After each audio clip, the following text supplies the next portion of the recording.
Alright, Highland Hill Farm, we grow a lot of different types of trees. And the trees that we grow, we always have to do maintenance on so that they're nice looking ornamental trees. And right beside me here, this is a Cleveland pear. We planted this in the spring. Now this is January. We're going through and pruning them in January because that's when we have time to do it. In the springtime when we planted them, they were 4 to 5 feet tall. So this one might be a little bit large. This is about where it was started at in the springtime, and it grew out. It was a single whip tree with no branches on it. I did one prune during the year, and that was to cut these lower guys so that they weren't going to grow too much. Like you see this guy here, and that guy here was trimmed. That's just to stunt that growth. But I leave this on during the growing season because it funnels more growth and more trunk, or builds more caliber on the trunk of the tree. There's a little trick that we have in getting the trunks more stronger and sturdier. So the first thing we do in our winter prune, we're going to go through and we're going to prune off all the lower branches off the tree that we don't want on the final version of the tree when it gets ready to sell. And I always like using these Felcos. This is an old model. It's a bypass pruner, and then the blade side should always be facing towards the tree that you're going to keep. That's like the number one thing you have to do. And then when you prune, you want to prune right up next to the trunk, but not actually gouging into the trunk of the tree itself. We want to get just the branch, not doing the damage on the trunk of the tree.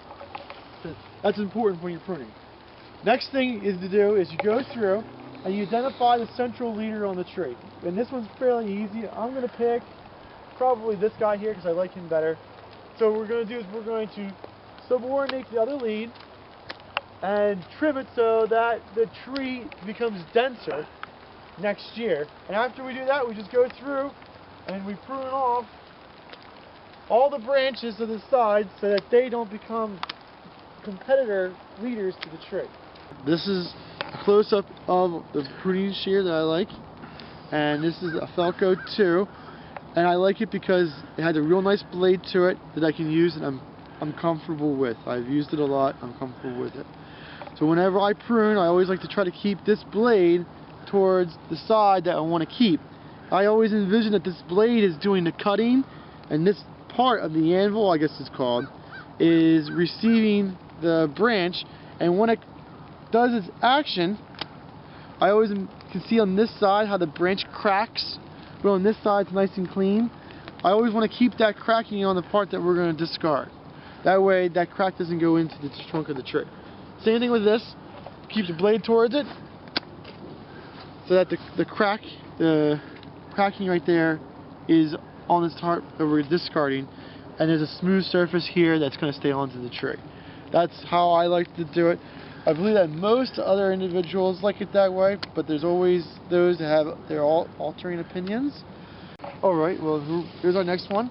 Again, I like to start by bringing or getting rid of the branches on the bottom that I don't like. So I'm probably going to get this one rid of too. We'll have the branching start somewhere around through here. Then we're going to knock off some of these guys. And there's a whole bunch of little things that I like to do that I think actually help the tree a little bit. For example, you can see each one of these buds, I like to try to cut it so that the bud for next year is going to grow out away from whatever I'm trying to grow into. So if there's like a hole or an empty spot in a tree, I always try to cut it so that the new buds grow in that way, and that the buds that I'm taking off are going to be growing the other way. I hope that makes sense. But anyway, just go up here, we're going to tip this. And I also like to put everything on angles on the tree itself too, so that when the raindrops hit it, the water falls off. Imagine if you would cut this flush and the rain would drop on it and it would accumulate at that spot where I cut it at. I believe that's a spot where bacteria and fungus can accumulate in that water droplet and be an entry point for attacking into the tree. So I always like trying to cut it on the angle. Even though it makes a larger cut wound, I think it dries out faster, and having a dry wound is better than having a small wound that's always wet. This video was produced at Highland Hill Farm by Michael Hirst. If you have any questions for Mike, you can call him at 267-446-2376.